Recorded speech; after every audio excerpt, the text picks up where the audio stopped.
Bonjour à tous, mon nom est François Letarte. Bienvenue sur ma chaîne JDR D30, une chaîne consacrée aux jeux de rôle sur table, avec une vie de rôliste dans laquelle c'est un bilan jeu de rôle jeunesse, mais qui va être spécial. C'est le 100e bilan jeu de rôle jeunesse que je vous partage aujourd'hui. Et oui, donc ça ne sera pas par rapport à une anecdote, ça va être plus un bilan de mon parcours avec le jeu de rôle jeunesse. Si on peut juste parler de cette série-là que je numérote, donc on est rendu à la 100e, veut dire il y en a plus que 100, parce que avant ça, à travers certaines chroniques que j'avais, j'en parlais, j'en ai parlé bien souvent, parce que jouer avec des jeunes, ça fait partie de ma vie depuis vraiment longtemps. Que ce soit avec mes propres enfants, que ce soit à la bibliothèque, comme animateur, Draconis, et les écoles secondaires. Puis, dans le fond, j'y touche vraiment beaucoup. Et à travers ça, sérieux, j'apprends plein d'affaires. Et je sais que c'est pas ma chronique la plus populaire.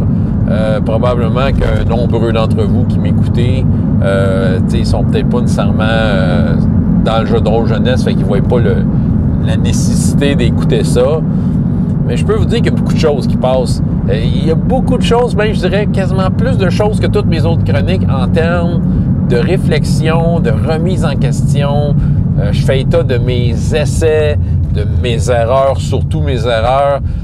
Je parle des bons coups, je parle des mauvais coups, je parle de techniques, je parle de choses que je mets en place pour essayer de faire ça mieux. Je parle à quel point que dans certains cas, c'est intense parce que c'est dans des contextes inusuels. Et surtout que c'est une clientèle qui demande de l'énergie, qui demande de l'attention. Et à travers ça, j'apprends énormément. Je dirais que de façon assez générale, j'ai vraiment un bon feedback de tous ceux à qui je le fais. Il y en a qui ont la piqûre, il y en a qui s'intéressent au jeu, je le vois, là, que là, je prends Chroniques oubliées, par exemple, que je partage des documents avec ceux à qui je le fais jouer, puis ils en ont lu des bouts du livre, donc ils prennent le temps. Je vois que ça les intéresse. Hero Kids, j'ai du monde qui sont mordus, qui sont fidèles au poste à toutes les fois à la bibliothèque. J'ai un gros taux de fidélité. Je fais des intéressés, je fais des nouveaux initiés.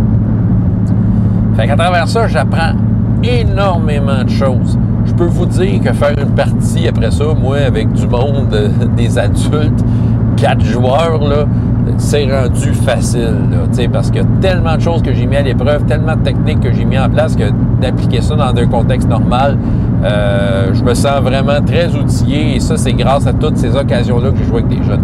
La plupart du temps, c'est par obligation professionnelle, c'est une job.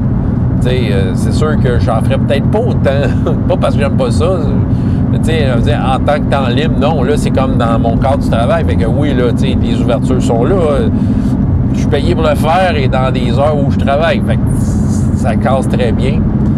Fait que c'est sûr qu'il y a un petit peu de ça, mais je trouve que pour moi, je me sens très choyé de vivre ça et de faire vivre ça à ces jeunes-là. Je trouve que j'offre à ces jeunes-là quelque chose que je n'ai pas eu, moi, quand j'ai commencé, c'est-à-dire un genre de mentorat de quelqu'un d'expérience qui essaie de faire partager son expérience et de créer des moments inoubliables. On s'entend, si je suis encore là, même si j'ai pas eu ça au début, c'est parce que j'ai vécu mes moments inoubliables avec mes amis et à essayer des choses.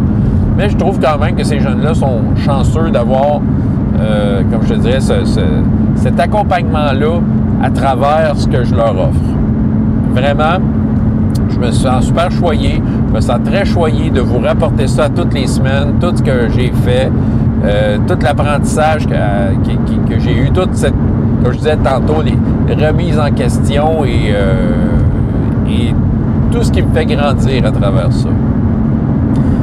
Donc, évidemment, il va en avoir d'autres. J'avoue que j'adore faire ça, puis j'adore vous en parler. Donc, 100 vies de rôlistes, une centaine de vies de rôlistes qui ont été consacrées au bilan jeu de rôle jeunesse. Voilà, moi je considère que ce n'est que le début.